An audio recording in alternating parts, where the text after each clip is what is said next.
رکاوٹیں تو زندہ انسانوں کے لیے ہوتی ہیں، میت کو تو لوگ راستہ دیتے ہیں۔ ڈگریاں تو تعلیم کے اخراجات کی رسید ہے، علم وہی ہے جو کردار سے جھلکتا ہے۔ دوسروں کے سہارے جنازے چلا کرتے ہیں، زندگی خود چلانی پڑتی ہے۔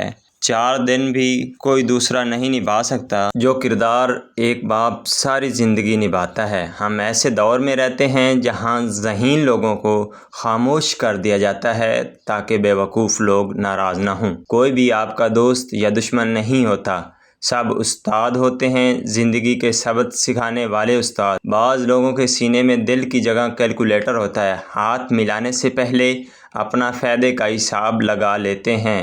اسی طرح نکلے وہ لوگ میری شخصیت بگاڑنے، کردار جن کی خود مرمت مانگ رہی ہے۔ بوڑھا ہونے میں ذرا سی دیر نہیں لگتی، بس ذرا سا غم لگ جائے تو انسان بوڑھا ہو جاتا ہے۔ اسی طرح آپ سے پاکیزگی کا تعلق ہے میرا، آپ تو تہجد میں مانگی ہوئی دعا ہو میری۔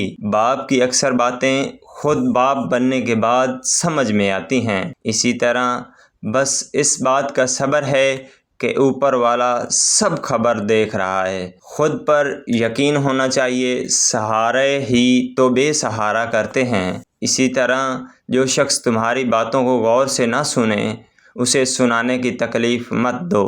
چالاکی پھل ڈھونڈتی ہے اور نیک نیتی کو خود پھل لگتا ہے۔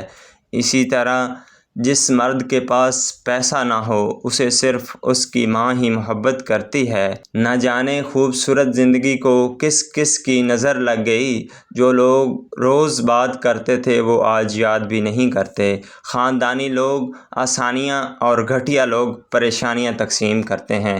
کچھ لوگ آپ نے خلوص کی وجہ سے اور کچھ لوگ اپنی منافقت کی وجہ سے عمر بھر یاد رہ جاتے ہیں۔ نکلے وہ لوگ میری شخصیت بگاڑنے، کردار جن کے خود مرمت مانگ رہے ہیں۔ تجھ سے اچھے میرے دشمن نکلے، جو ہر بات میں کہتے ہیں تجھے چھوڑیں گے نہیں۔ اسی طرح جو آپ کے قدردان نہیں، انہیں کوڑا دان میں پھینک دیجیے۔ طوفان میں کشتیاں اور گھمنڈ میں ہستیاں اکثر ڈوب جایا کرتی ہیں۔ بیٹی کو پالنا، اس کے نکاح کا انتظام کرنا اللہ کی راہ میں صدقہ ہے۔